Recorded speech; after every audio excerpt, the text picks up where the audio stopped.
So we are starting methods of preparation of haloarenes. हेलोरीन्स को भी आप डिफरेंट मेथड से बना सकते हो। जैसे पहला आपके पास मेथड है बाय यूजिंग एरोमेटिक हाइड्रोकार्बन्स। आप हेलोरीन्स की प्रिपरेशन कैसे करोगे? एरोमेटिक हाइड्रोकार्बन्स का यूज करके। एरोमेटिक हाइड्रोकार्बन्स कौन से होते हैं? जैसे पता है एरोमेटिक कंपाउंड कौन से होते हैं? जैसे बेंजीन हो गया, क्लियर। उसके बाद ये नेफ्थलीन हो गया, like this. These are called as the aromatic hydrocarbon. ठीक है। एरोमेटिक कंपाउंड कौन से होते हैं, उनकी प्रॉपर्टी क्या होती है? 3 रूल फॉलो होने चाहिए एरोमेटिक कंपाउंड होने के लिए। एक तो उनमें 4n+2 पाई इलेक्ट्रॉन्स होने चाहिए। ओके। कॉन्जुगेशन होनी चाहिए, कॉन्जुगेशन एंड प्लेनर होने चाहिए। ठीक, बस यही है 3, मतलब प्लेनर वाली कंडीशन थर्ड थी ना। ये 3 कंडीशनें अगर कोई मॉलिक्यूल फॉलो कर रहा है, जैसे n यहाँ पे क्या हो सकता है? 0 हो सकता है, 1 हो सकता है, 2 हो सकता है, 3 हो सकता है। जैसे 0 n=1 पुट करें तो क्या होता है? 4 × 1 + 2, कितने इलेक्ट्रॉन बने? 6 पाई इलेक्ट्रॉन्स। ठीक है। n=2 के लिए आते हैं 10 पाई इलेक्ट्रॉन्स। मतलब ऐसी स्पीसीज जिनमें या तो 2, जैसे n=0 के लिए क्या आता है? 2 पाई इलेक्ट्रॉन्स। ऐसी स्पीसीज जो कॉन्जुगेशन में हो, जिनमें 4n+2 पाई इलेक्ट्रॉन हो और प्लेनर हो और साथ में वो साइक्लिक हो। साइक्लिक वाला वर्ड भी ऐड करना है। साइक्लिक मींस फर्स्ट और लास्ट जो है वो, जैसे ये फर्स्ट है और ये लास्ट है, ये आपस में कनेक्टेड है। Clear? That is called as the aromatic hydrocarbon. Clear? उसको बोलते हैं एरोमेटिक कंपाउंड। अब एरोमेटिक कंपाउंड से कैसे प्रिपरेशन करनी होती है हेलोरीन्स की? उसमें फर्स्ट मेथड है, फर्स्ट टाइप है न्यूक्लियर हेलोजनेशन। आप क्या करो, जो आपके पास बेंजीन की रिंग है उसके ऊपर उसकी हेलोजनेशन करवा दो, मतलब उसमें हेलोजन ऐड करवा दो। इसमें जो mechanism will be electrophilic substitution, as benzene show only this type of substitution due to electron cloud। Benzene के ऊपर एक डेंस इलेक्ट्रॉन क्लाउड होता है, जैसे ये बेंजीन की रिंग है, इसके अबव और इसके बिलो एक डेंस इलेक्ट्रॉन क्लाउड होता है जिसको हम ऐसे रिप्रेजेंट करते हैं, ऐसे करके। ये आपका इलेक्ट्रॉन क्लाउड। ओके। अब ये जो डेंस इलेक्ट्रॉन क्लाउड है जो बेंजीन के ऊपर और नीचे है, इस इलेक्ट्रॉन क्लाउड पे कोई ऐसा ही आपके पास ग्रुप अटैक कर सकता है जो खुद इलेक्ट्रॉन डेफिशिएंट हो। अगर वो इलेक्ट्रॉन डेफिशिएंट होगा तभी वो बेंजीन के ऊपर अटैक करवा पाएगा। इट मींस बेंजीन जो है वो इलेक्ट्रोफिलिक सब्स्टिट्यूशन रिएक्शन शो करता है। ये हम +1 में हाइड्रोकार्बन्स में भी पढ़ते हैं कि बेंजीन इलेक्ट्रोफिलिक सब्स्टिट्यूशन रिएक्शन क्यों शो करता है? क्योंकि बेंजीन के ऊपर इलेक्ट्रॉन डेंसिटी बहुत ज्यादा होती है। तो न्यूक्लियोफाइल तो खुद, जो न्यूक्लियोफाइल होते हैं वो खुद बहुत ज्यादा इलेक्ट्रॉन डेंस होते हैं, तो वो तो इसके करीब भी फटक नहीं सकते। मतलब जो इलेक्ट्रॉन डेफिशिएंट है वही बेंजीन के करीब आ सकता है। या ऐसा बोल लो, जो पॉजिटिव है जिसको इलेक्ट्रॉन की रिक्वायरमेंट है वही बेंजीन के करीब आ सकता है। तो हम करते क्या है, बेंजीन की इलेक्ट्रोफिलिक सब्स्टिट्यूशन करवा देते हैं। क्लियर? हेलोजन वाला इलेक्ट्रोफाइल प्रोड्यूस करके वही ऐड टू दी बेंजीन। जैसे ऐसा हमने मैकेनिज्म पहले भी कर चुके हैं। ठीक। Benzene plus chlorine and you are added anhydrous ferric chloride या anhydrous aluminium chloride as a catalyst. ये दोनों लुईस एसिड की तरह काम करते हैं। इन दोनों में से कोई भी यूज कर लो तो होगा क्या? FeCl3 प्लस Cl2 में से ये क्या करेगा, ये जो Cl2 मॉलिक्यूल है एक क्लोरीन को प्रमोट करेगा कि दोनों इलेक्ट्रॉन लेके इसके साथ जुड़ जाए। क्लियर? तो खुद क्या बन जाएगा? FeCl4 नेगेटिव, और यहाँ से Cl प्लस आयन प्रोड्यूस करेगा जिसको बोलते हैं क्लोरोनियम आयन। ये क्लोरोनियम आयन बेंजीन के ऊपर अटैक कर देगा क्योंकि बीइंग अ इलेक्ट्रोफाइल इसको इलेक्ट्रॉन चाहिए, और ये बेंजीन दिख रहा है इसको, इसने बेंजीन के ऊपर अटैक कर दिया। जब ऐसे ही हो जाएगा बेंजीन के ऊपर अटैक तो ये बन गया आपका क्लोरो बेंजीन। सिमिलरली अगर आपने ब्रोमीन यहाँ पे ऐड करनी है तो आपको Br पॉजिटिव वाला कटायन बनाना पड़ेगा, या ऐसे बोलो Br पॉजिटिव वाला इलेक्ट्रोफाइल जनरेट करना पड़ेगा। वो कैसे जनरेट होगा? ब्रोमीन के साथ लुईस एसिड मिक्स कर दो, इन दोनों की हेल्प से Br पॉजिटिव जनरेट होगा, वो Br पॉजिटिव बेंजीन के ऊपर अटैक कर देगा and you will get your product ultimately. Okay. ठीक है। इसमें मैकेनिज्म वैसे जैसे ये वाला मैकेनिज्म ऑलरेडी कर चुकी हैं, जैसे similar to Friedel Crafts alkylation and acylation, इसका मैकेनिज्म मैं करवा चुका हूँ आपको। फ्रेडर क्राफ्ट अल्काइलेशन और असाइलेशन जैसा ही है। जैसे सबसे पहला स्टेप 1 क्या होता है, जनरेशन ऑफ इलेक्ट्रोफाइल, इलेक्ट्रोफाइल की जनरेशन, ठीक।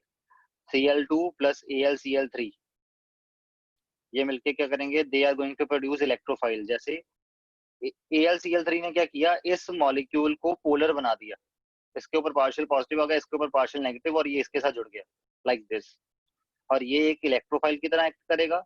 अब ये इलेक्ट्रोफाइल जो है वो बेंजीन रिंग के ऊपर अटैक कर देगा।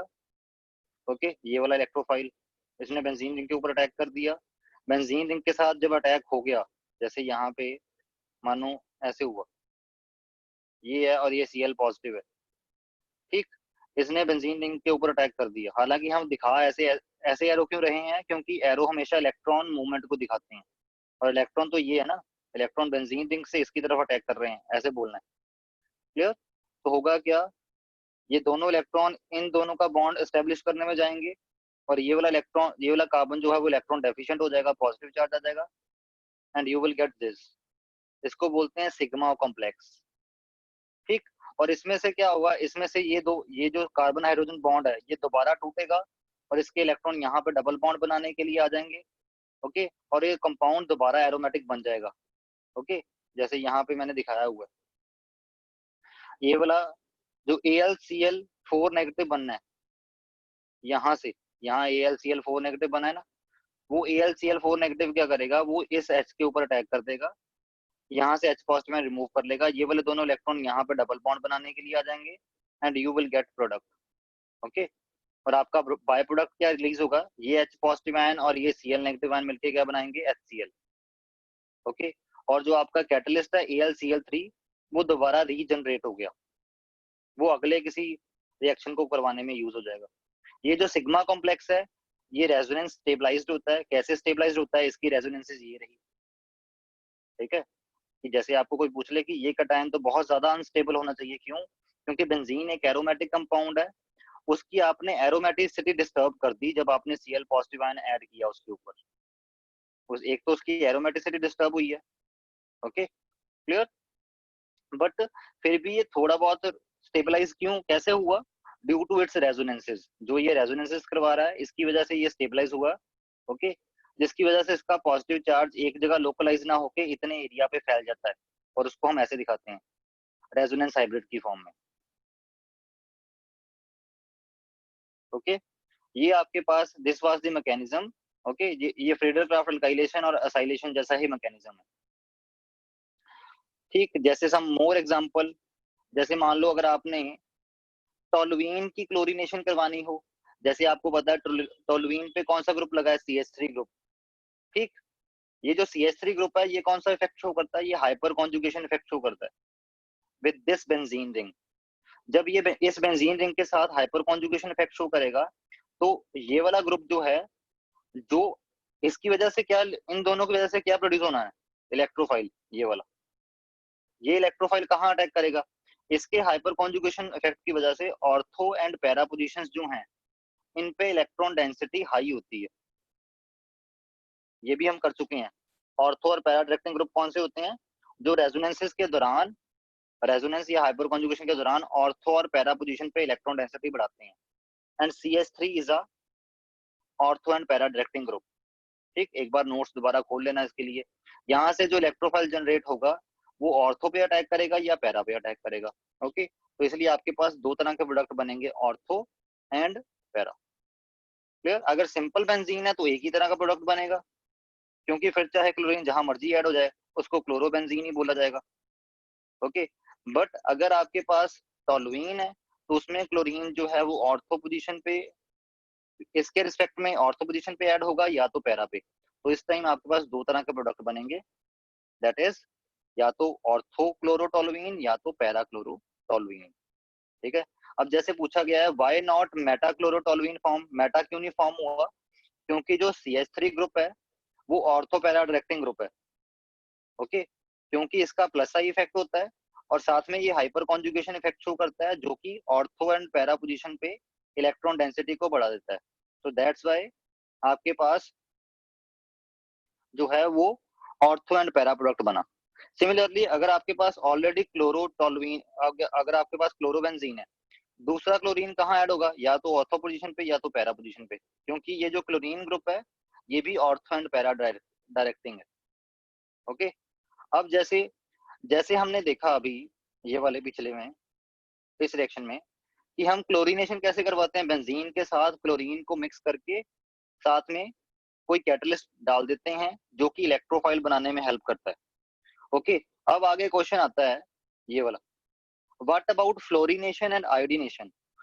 फ्लोरिनेशन और आयोडीनेशन नहीं करवा सकते ऐसे, जैसे आपने यहाँ पे क्लोरीनेशन और ब्रोमिनेशन करवाई है, वैसे ही हम फ्लोरिनेशन और आयोडीनेशन नहीं कर सकते? नहीं। क्या प्रॉब्लम है? Fluorination is very violent and can not be easily controlled. अगर फ्लोरिनेशन करवाने जाओगे इस मेथड से, कि आप यहाँ पे फ्लोरीन लो और साथ में यहाँ पे लुईस एसिड को ऐड कर दो, जैसे AlCl3 है, FeCl3 है, FeBr3 है, कई सारे लुईस एसिड है, BCl3 है, कोई भी लुईस एसिड चलेगा एज अ कैटलिस्ट, ठीक। बट फ्लोरिनेशन जो होती है एक वायलेंट प्रोसेस होता है जिसको इजीली कंट्रोल नहीं किया जा सकता, इसलिए फ्लोरिनेशन हम इस मेथड से नहीं करवाते, पहली बात। दूसरी बात, आयोडोनेशन में क्या प्रॉब्लम है? आयोडोनेशन में प्रॉब्लम ये है, जब ये दोनों मिलके आयोडोल्केन बनाएंगे, जैसे यहाँ पे ये रिएक्शन लिखा ही हुआ है, क्लियर? तो ये जो रिएक्शन है ये रिवर्सिबल रिएक्शन होता है, मतलब जो प्रोडक्ट बनते हैं ये आपस में रिएक्ट करके बैकवर्ड रिएक्शन शो करना शुरू कर देते हैं, तो आपके पास जो आयोडो एरीन है वो इतना ज्यादा नहीं बनता, आयोडो एरीन, क्लियर? तो इस इक्विलिब्रियम को आपको शिफ्ट करना है किस साइड को? राइट हैंड साइड को, ठीक है? आपकी जरूरत है इस इक्विलिब्रियम को राइट हैंड साइड को शिफ्ट करना। तो ली चैटलर प्रिंसिपल क्या कहता है? ली चैटलर प्रिंसिपल कहता है कि अगर आप एक दोनों में से किसी एक प्रोडक्ट को रिमूव करना शुरू कर दोगे तो अल्टीमेटली ये इक्विलिब्रियम आपका फॉरवर्ड को शिफ्ट कर जाएगा। ये तो रिमूव कर नहीं सकते क्योंकि ये वाला प्रोडक्ट तो आपने बनाना ही है, ठीक है? अल्टीमेटली आपके दिमाग में आया कि ये जो हाइड्रोजन आयोडाइड है इसको ही रिमूव करना शुरू कर दें, तो अल्टीमेटली अगर ये प्रोडक्ट राइट हैंड साइड, ये वाला equilibrium right hand side shift कर गया तो आपका ये वाला प्रोडक्ट बनना चालू हो जाएगा। तो आपने shift equilibrium by adding oxidising agent like HNO3, HiO3, HgO, कोई भी ऑक्सीडाइजिंग एजेंट डाल दो, उसकी वजह से क्या होगा, वो ऑक्सीडाइजिंग एजेंट HI के साथ रिएक्ट करके इसको कंज्यूम करवा देगा। जब कंज्यूम करवा देगा, ये HI खत्म हो गया, प्रोडक्ट रिमूव, ये वाला प्रोडक्ट रिमूव होना शुरू हुआ, तो ये इक्विलिब्रियम राइट हैंड साइड को शिफ्ट कर जाएगा। तो अगर आयोडीनेशन करवानी है तो आपको क्या करना पड़ेगा, ऑक्सीडाइजिंग एजेंट भी मिक्स करना पड़ेगा साथ में। जैसे क्लोरीनेशन करवाना तो इजी है, जैसे मान लो इसमें ये रिएक्शन कैसे करवाते हैं प्रैक्टिकली, आप टॉलुइन लेते हो, उसमें क्लोरीन ऐड कर देते हो, साथ में थोड़ा सा FeCl3 डाल देते हो, ठीक है, और उसको थोड़ा सा हीट करके करवा लेते हो, आपके पास ये प्रोडक्ट बन जाते हैं। बट इस रिएक्शन के केस में क्या करना पड़ेगा, आपको बेंजीन लेना पड़ेगा, बेंजीन या कोई भी बेंजीन का डेरिवेटिव, उसमें आयोडीन डालना पड़ेगा और साथ में ऑक्सीडाइजिंग एजेंट भी डालना पड़ेगा। कौन सा ऑक्सीडाइजिंग एजेंट? जो ये इस रिएक्शन को डिस्टर्ब ना करे, सिर्फ और सिर्फ HI के साथ रिएक्ट करे। और वो कौन कौन से हो सकते हैं? HNO3 हो सकता है, HiO3 हो सकता है, HgO हो सकता है। ये इसके साथ कैसे रिएक्ट करते हैं ये मैंने पिछले वीडियो में समझा रखा है जो आज मैंने आपको भेजा है, तो उसको देख लोगे तो आपको इसकी रिएक्शन भी मिल जाएगी, HiO3 HI की इसके साथ रिएक्शन कैसे होती है वो देख लेना आप, ठीक है? तो ऐसे ही करवाते हो आप फ्लोरिनेशन और आयोडीनेशन। ओके, तो दैट्स इट, ये आपके पास फर्स्ट मेथड हो गया न्यूक्लियर हेलोजनेशन करवाने का तरीका, मतलब हेलोरीन्स की प्रेपरेशन के लिए पहला मेथड हो गया न्यूक्लियर हेलोजनेशन। इसको न्यूक्लियर हेलोजनेशन क्यों बोला? क्योंकि आप इसमें बेंजीन के ऊपर अटैक करवा रहे हो। ओके, अब आप आगे देखोगे जैसे ये सेकंड वाले में, सेकंड जो मेथड है, सेकंड टाइप, इसमें आप साइड चेन की हेलोजनेशन करवाओगे, मतलब बेंजीन के ऊपर अटैक नहीं होगा, बेंजीन पे जो साइड चेन लगी है उसके ऊपर क्लोरीन अटैक करवाएगा। तो उस टाइम जो आपके पास एल्केन बनेगा होगा तो वो हेलोअरीन ही, सॉरी, उस टाइम जो आपके पास हेलोअरीन बनेगा उसमें जो हेलोजन ग्रुप होगा वो साइड चेन के ऊपर लगा होगा, जो साइड चेन बेंजीन रिंग के ऊपर ऑलरेडी लगी हुई होगी। ओके, इसमें अब हम वो पढ़ेंगे। नेक्स्ट है side chain halogenation. Side chain halogenation के केस में क्या होता है, इसके केस में मैकेनिज्म, जैसे इसमें मैकेनिज्म क्या था, अगर इसमें देखा जाए, इसमें मैकेनिज्म क्या कैसा होता है, ये जो हमने इसका मैकेनिज्म डिस्कस किया, ये था इलेक्ट्रोफिलिक सब्स्टिट्यूशन मैकेनिज्म। ये जो मैकेनिज्म फॉलो हुआ वो इलेक्ट्रोफिलिक सब्स्टिट्यूशन मैकेनिज्म फॉलो हुआ। ठीक, इसमें जो आपके पास जब आपने साइड चेन हेलोजनेशन करवानी होती है उस टाइम मैकेनिज्म होता है फ्री रेडिकल सब्स्टिट्यूशन मैकेनिज्म। ठीक है, फ्री रेडिकल सब्स्टिट्यूशन कैसे होती है एक बार मैं आपको बता देता हूँ। इसमें सनलाइट की प्रेजेंस में रिएक्शन होते हैं, इसका बताता हूँ कैसे होगा फ्री रेडिकल सब्स्टिट्यूशन। जो क्लोरीन है वो सनलाइट की प्रेजेंस में दो क्लोरीन रेडिकल में टूट जाएगी, क्लोरीन रेडिकल जनरेट हो गया जो कि बहुत ज्यादा रिएक्टिव होता है। ये जो क्लोरीन रेडिकल जनरेट हुआ, ये जो बेंजीन के ऊपर CH3 लगा है, ये वाला जो CH का बॉन्ड है और ये जो Cl रेडिकल है, ये Cl रेडिकल क्या करेगा, इस बॉन्ड को होमोलिटिकली तोड़ेगा, होमोलिटिकली तोड़ के H रेडिकल जो है वो अपने साथ जोड़ लेगा। ओके, तो क्या बन गया आपके पास बेंजीन, उसके ऊपर क्या लगा रह गया, इस कार्बन के ऊपर एक रेडिकल साइड रह गई और साथ में HCl एज अ प्रोडक्ट निकल गया। अब ये जो रेडिकल बना, दो क्लोरीन के रेडिकल जनरेट हुए था ना, एक क्लोरीन का रेडिकल तो यहाँ पे रिएक्शन में चला गया, दूसरा जो क्लोरीन का रेडिकल है वो यहाँ पे आके अटैच हो जाएगा लाइक दिस, तो आपके पास बन गया ये वाला हाइड्रोजन सब्स्टिट्यूट हो गया क्लोरीन से। So this is the mechanism, ये रफली मैकेनिज्म समझाया मैंने, इसका अभी आपको डिटेल में आएगा भी नहीं, अगर आएगा भी तो जैसे मैंने अभी बोला वैसे कर दोगे तो ठीक है मैकेनिज्म वो। ठीक है, तो ऐसे होती है आपके पास क्लोरीनेशन। ओके, बट अगर आपने क्लोरीन एक्सेस में पास करवा दी, जैसे ये तो हुआ ना, मैंने ये बोला कि इसके ऊपर वैसे देखा जाए तो 3 हाइड्रोजन जुड़े हैं इस कार्बन के साथ, तो अगर ये हाइड्रोजन क्लोरीन से सब्स्टिट्यूट हो सकता है तो होने को तो ये भी हो सकता है और ये भी हो सकता है, तीनों हाइड्रोजन सब्स्टिट्यूट हो सकते हैं। वो डिपेंड करता है कि क्लोरीन आप कितनी देर के लिए इसके साथ रिएक्ट होने देते हो। जैसे यहाँ पे लिखा हुआ है, अगर आपने क्लोरीन लिमिट में पास करी फिर तो आपके पास ये वाला प्रोडक्ट बनेगा, खत्म बात।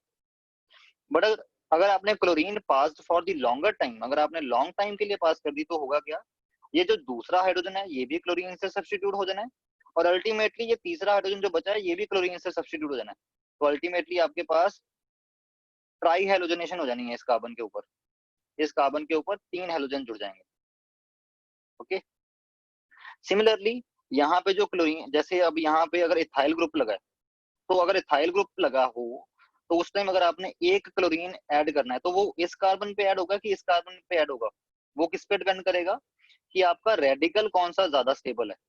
जैसे मैंने बताया कि इसमें रेडिकल सब्स्टिट्यूशन होती है ना, मैकेनिज्म जो है वो फ्री रेडिकल वाला फॉलो होता है।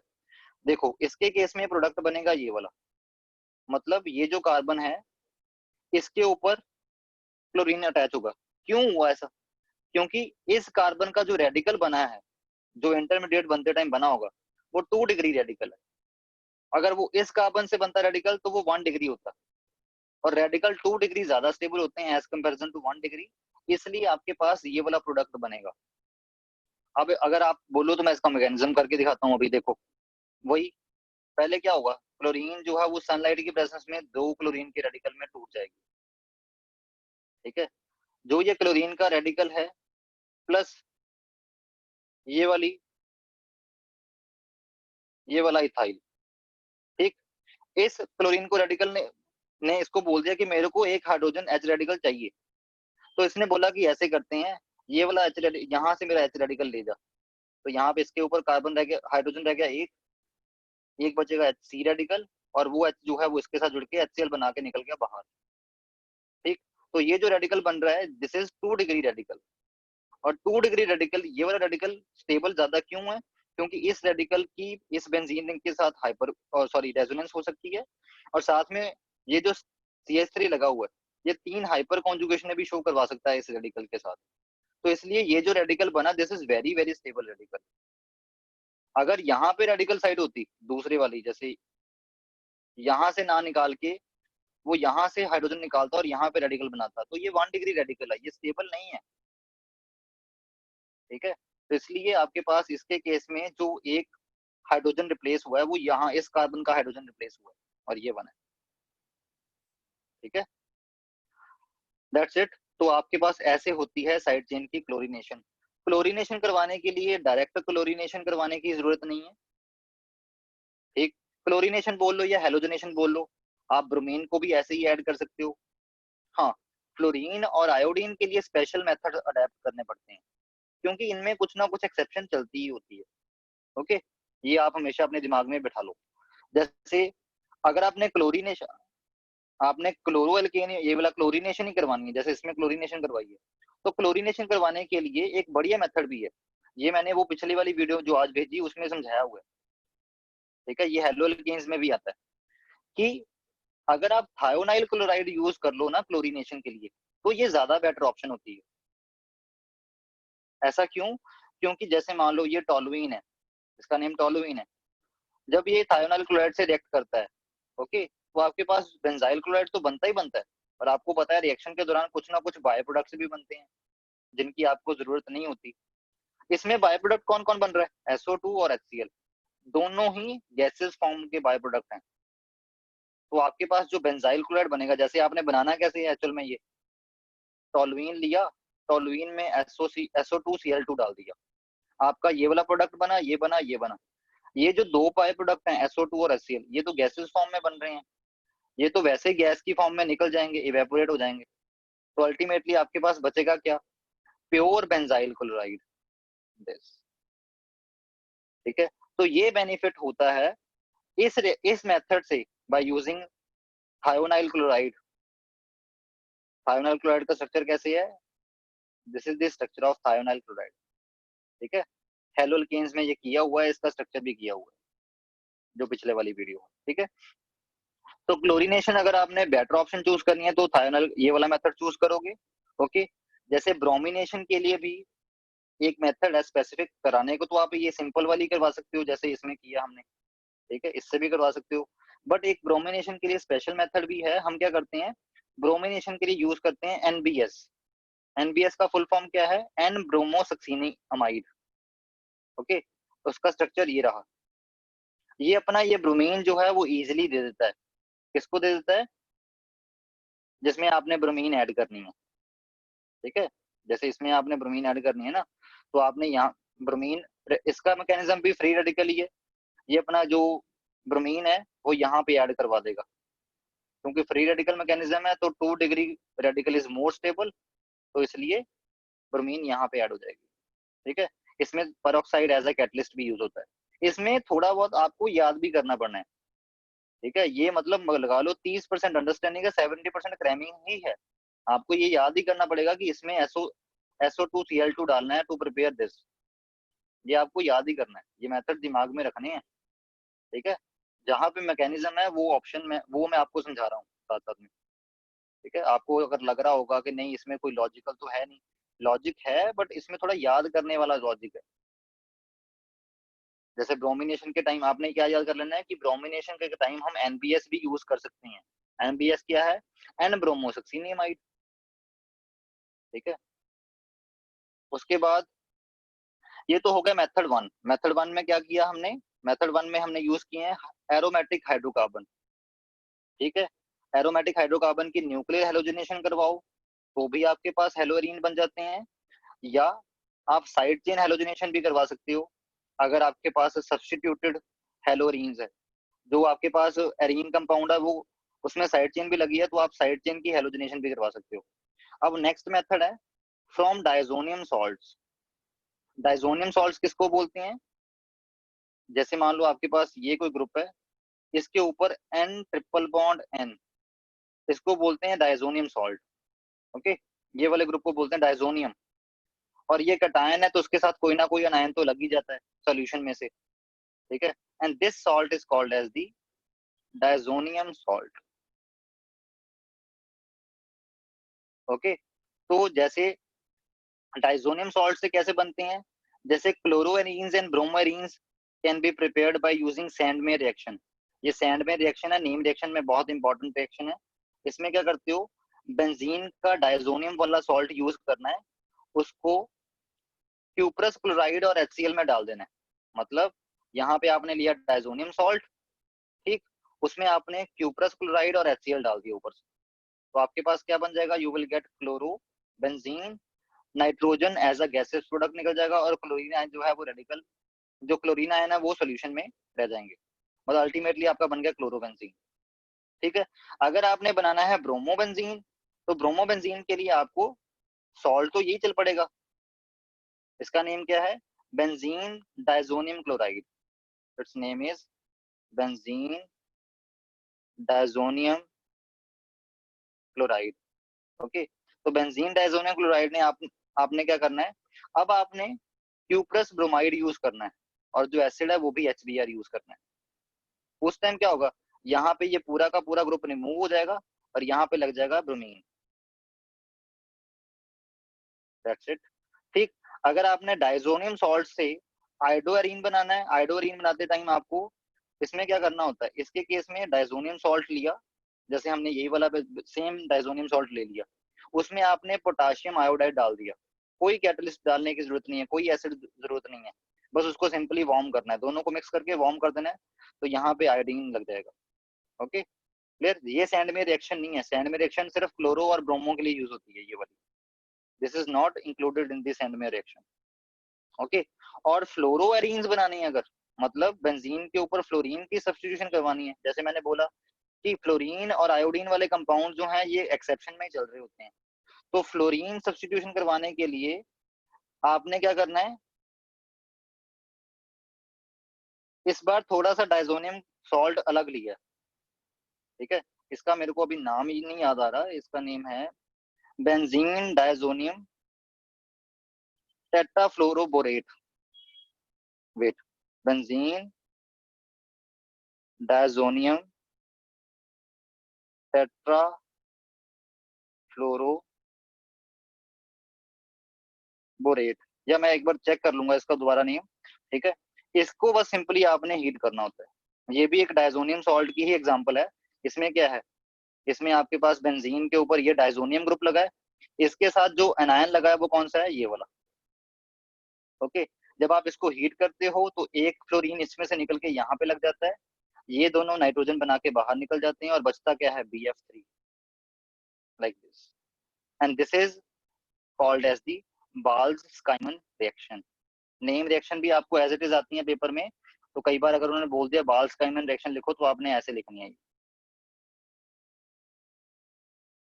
ओके, नेक्स्ट आपके पास है कि बेंजीन डाइजोनियम सॉल्ट बनते कैसे हैं, बनते कैसे हैं, उनके लिए 2 स्टेप हैं, देयर आर 2 स्टेप्स।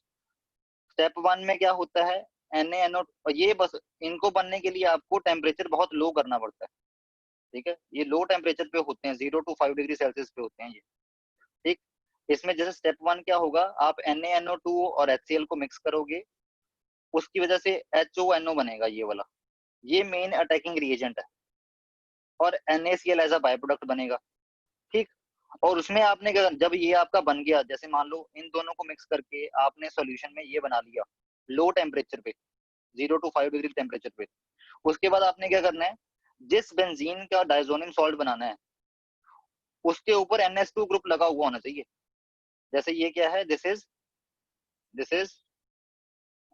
एनिल, वेट, इसको बोलते हैं एनिलिन, इसका नेम भी नहीं याद आ रहा यार, इसको बोलते हैं एनिलिन। ठीक है, तब आपने क्या करना है, इन दोनों को मिक्स किया लो टेम्परेचर पे यहाँ पे, क्लियर, उसमें एनिलिन डाल दी। ठीक, तो होगा क्या, एनिलिन और इस मिक्सचर में जो ये बना हुआ है H2NO, और साथ में HCl तो आपने डाला ही हुआ है मिक्सचर में, देखो ये स्टार्टिंग में डाल दिया था, ये आपस में रिएक्ट करके आपके पास क्या बना देंगे, बेंजीन डाइजोनियम क्लोराइड। ओके, मतलब एक्चुअल में आपने करना क्या होता है, आपने करना कुछ नहीं होता है, ये लिया और ये लिया, तीनों को इकट्ठे डाल दिया, खत्म कहानी। पहले सबसे पहले ये वाला स्टेप हो जाएगा जिससे ये बनेगा, और ये वाला जो बन जाएगा वो इसके साथ रिएक्ट करके बना देगा बेंजीन डाइजोनियम क्लोराइड। ओके, तो ऐसे हो जाता है ये रिएक्शन। जैसे फ्लोरीनेशन के टाइम में आपने क्या करना होता है, थोड़ा सा डाइजोनियम सॉल्ट अलग बनाना होता है, तब आपने क्या करना होता है, NaNO2, और यहाँ पे HCl नहीं लेना, फिर आपने कौन सा एसिड लेना है, HBF4, दैट्स इट, क्लियर। तो डायरेक्ट आपने एनिलीन, NaNO2 और HBF4 लेके मिक्स करके, ठीक है, टेम्परेचर 0 to 5 डिग्री सेल्सियस रखना है इस मिक्सचर का, और आपके पास बन जाएगा ये वाला, जिससे ये वाला डाइजोनियम सॉल्ट बन जाएगा, जिससे आपने फ्लोरो एल्केन बनाना है, फ्लोरो एरीन बनाना है, sorry not alkene, fluoroarene बनाना है। ओके ठीक। जैसे सैंडमेयर रिएक्शन जो था, इसमें जो आपके पास ये जो प्रोडक्ट बनता है, जैसे मान लो इसका 100 मोल डालो तो 25 मोल ही बनते हैं, 25 to 30 मोल ही बनते हैं प्रोडक्ट के, वेस्टेज बहुत है। ठीक है, तो इसकी एफिशिएंसी किसने बढ़ाई, एफिशिएंसी बढ़ाई है गेटरमैन रिएक्शन में। Gattermann reaction same to same Sandmeyer reaction नहीं होती है। फर्क कहाँ पे आता है, जो आपका बेंजीन